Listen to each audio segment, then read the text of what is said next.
became proficient in German 1 year, then Middle English the next.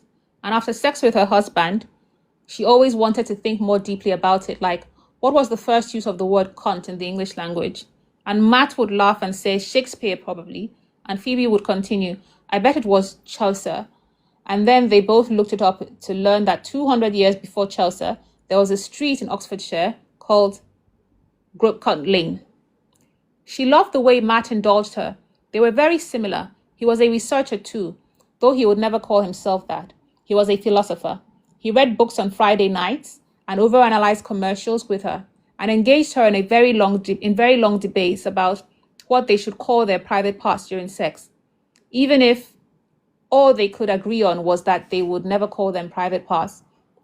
But when Phoebe showed him the spreadsheet the next morning, Matt said, you made a spreadsheet for fun, the same way he once said, you made a spreadsheet for sex. And yes, Phoebe was 38. They couldn't afford to be casual anymore about trying to have a baby. But when the time came for sex, he looked at her across the bed like, okay, are we on schedule? And she looked at him like he was nothing at all, just the vase on the end table. You honestly expect me to believe that people go on vacations without making a spreadsheet of fun first? Phoebe asked. It was a joke, but he didn't take it as one, so it didn't feel like one. He just looked at her like he was deciding something. A short glance. But her husband did not need much to come to a conclusion. Her husband was a careful and astute reader of text. He once wrote a 34-page article about a single word in Plato. I'm sure it's great, he said, and then kissed her goodbye. Matt was the most handsome man in the world, but he had been to her.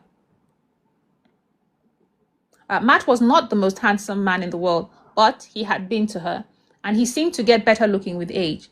The light grey taking over his brown hair, the smile that devastated her every time. Her husband could still go out into the world and have children without her. It was a thought she had every time he left the house for work. She wondered if he thought it too. See you at dinner, she said. And they went to teach at the same university in separate cars. She taught literature while he taught philosophy. She ate a Cliff Bar at her desk. She left for a meeting and passed Bob's giant office, the consolation prize for having to be department chair.